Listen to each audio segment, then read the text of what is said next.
What's up, everyone? Welcome back to another review, and this time we're taking a look at Renfield, directed by Chris McKay, starring Nicolas Cage and Nicholas Hoult.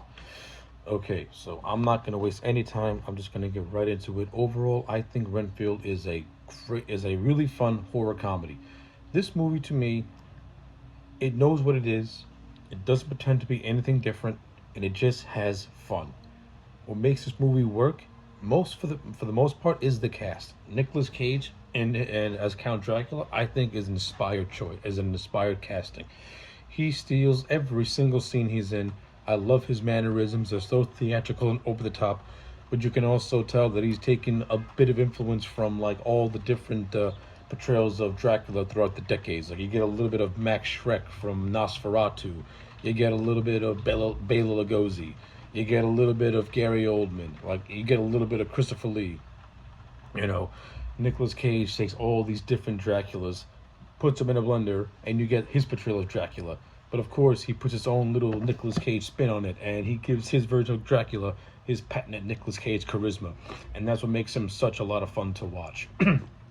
Yeah, Count Dracula, Nicolas Cage, the star of the show. If I were to have a complaint, which I do got some complaints, this movie could have used much more of Nicolas Cage's Count Dracula in it. But I'll get to that when I get to my negatives.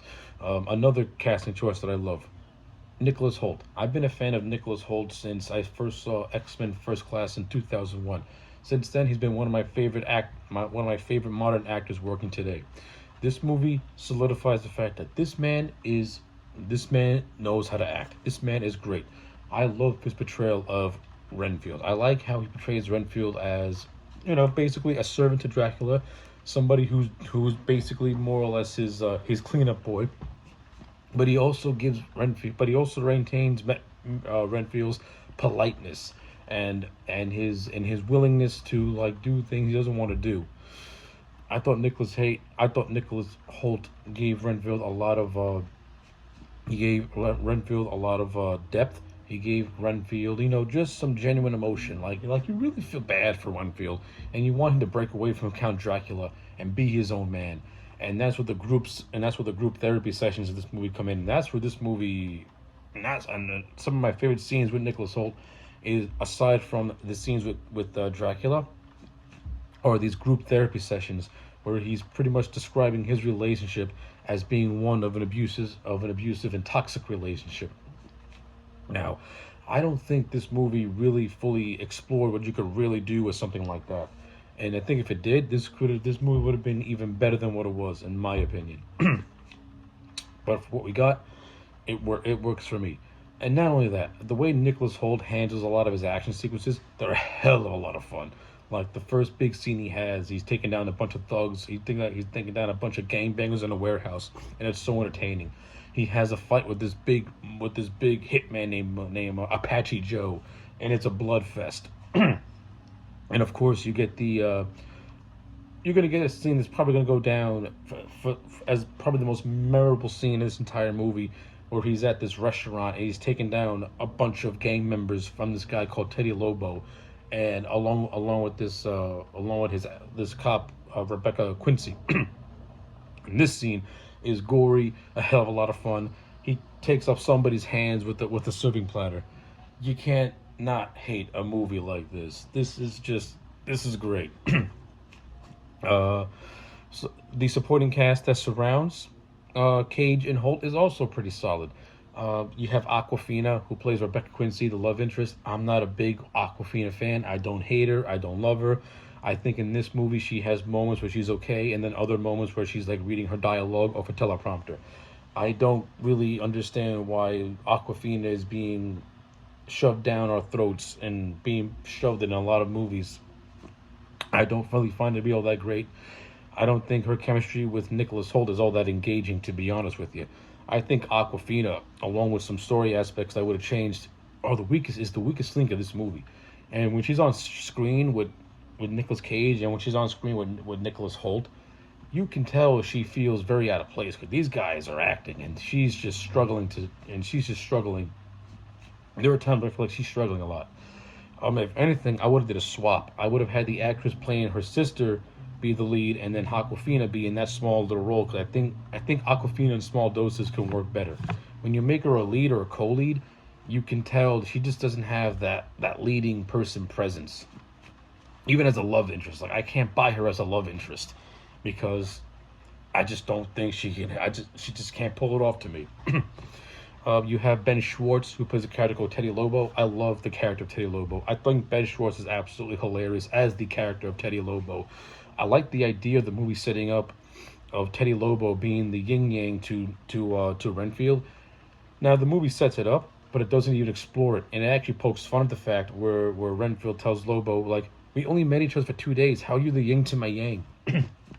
That's actually an idea that I would have explored on, especially when you get to the part where Renfield breaks away from Dracula, and Dracula feels betrayed by Renfield. Hence, he has Teddy Lobo now be his new familiar.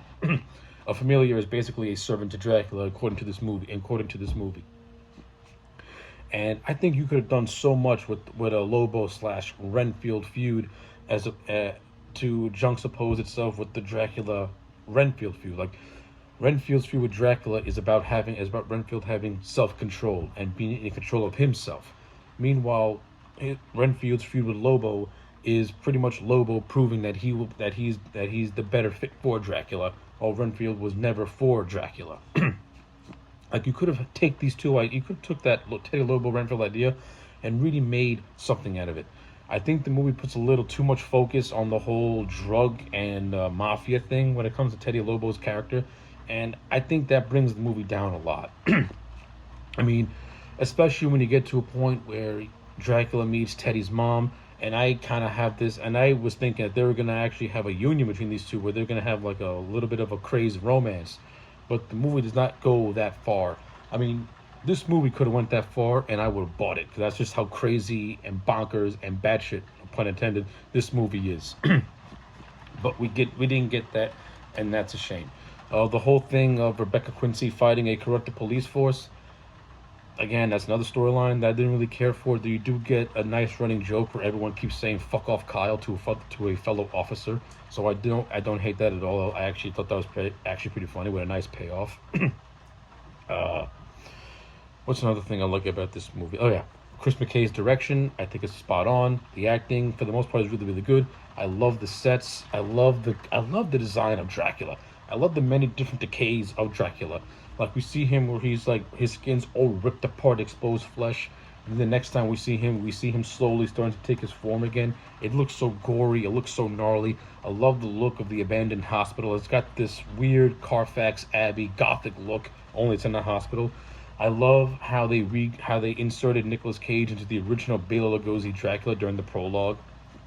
I thought that was actually really cool, and it didn't really take away from me. It didn't take away anything from the movie at all, but this movie kind of made it.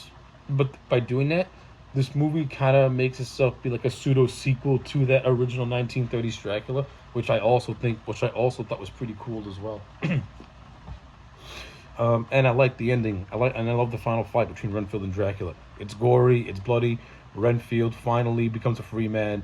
But I also like the little hint that even though Rebecca and Renfield killed Dracula, they're not so sure he's really dead.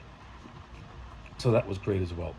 And I also like how the movie bookends with Renfield going back to his group therapy, and it's being revealed that after Dracula attacks the group therapy, after Dracula kills everyone in the group, which is a viciously gory scene, and probably my favorite scene of Nicolas Cage's Dracula is when he goes to Renfield's therapy group and just slaughters everyone.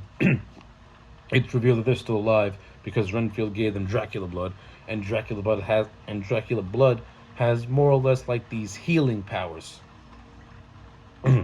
So yeah, that was fun as well. So yeah, as an overall whole, I really, really enjoyed Renfield. I think this movie is a hell of a lot of fun, which is why I'm going to give it a solid 8 out of 10. If you have not seen Renfield, check it out. You won't be disappointed. It's only 90 minutes. It's a quick watch, but for those 90 minutes, you're entertained from start to finish. So yeah, 8 out of 10 for Renfield.